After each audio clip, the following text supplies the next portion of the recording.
to each other. You'll see what I mean. So E to extrude on the back end here, S to scale it down,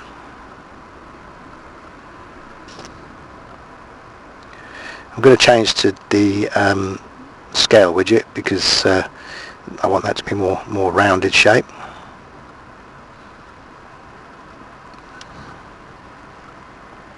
Yeah, I think that's better. E to extrude again, and then drag it in to make the shape that you need.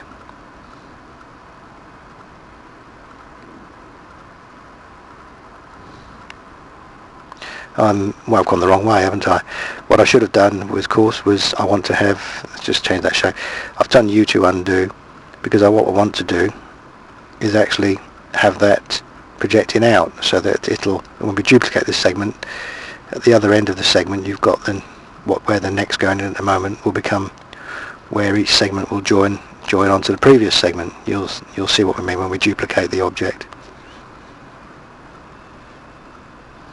You may have a completely different idea of how to build this body shape, in which case go ahead. As long as I would recommend you keep it relatively simple at this stage while you're learning Blender animation.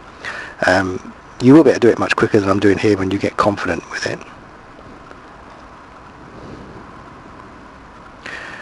Okay, now we're going to put a couple of little legs on the bottom, so we hit tab to go into edit mode, but because we want each segment to have a little pair of stumpy legs on, what do we need to do? Yep, that's right, we need to take the clipping off again. Okay, so we take the clipping off, control up arrow to maximize the viewport again, tab to get into edit,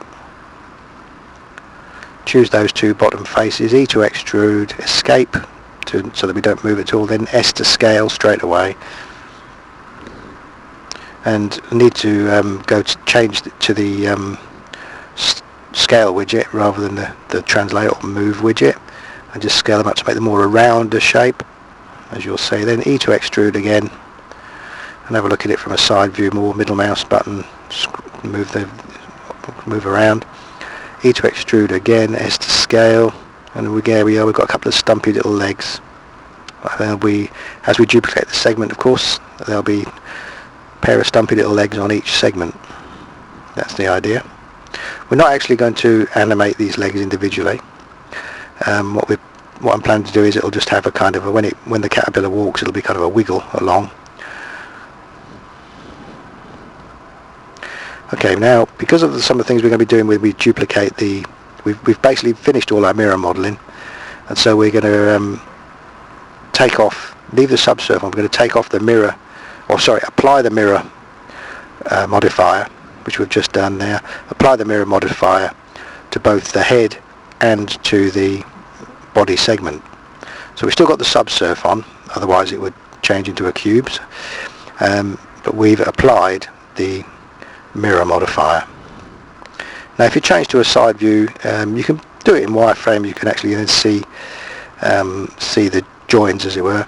Shift D to duplicate. Shift D to duplicate, drag it along.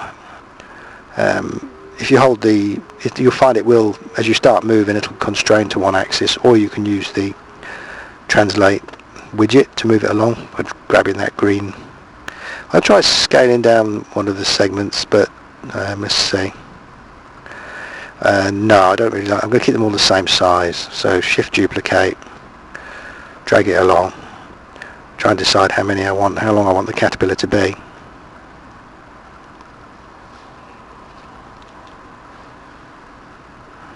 I think maybe one more.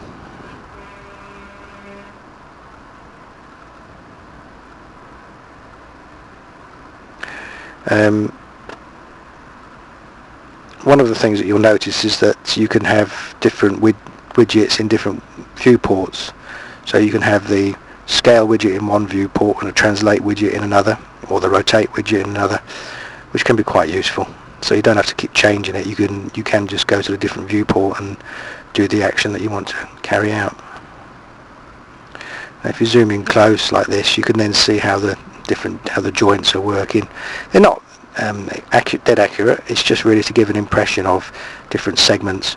And when we when we animate and put in the skeleton or the armature into it, let's Control W to save where we are at the moment. To say it'll then be a natural place for the caterpillar to bend.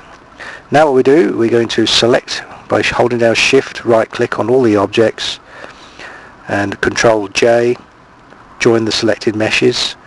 G to grab just to prove it, make sure we haven't left anything behind. Obviously he hasn't got eyes in yet, but now that's all joined together, and now it's all one mesh.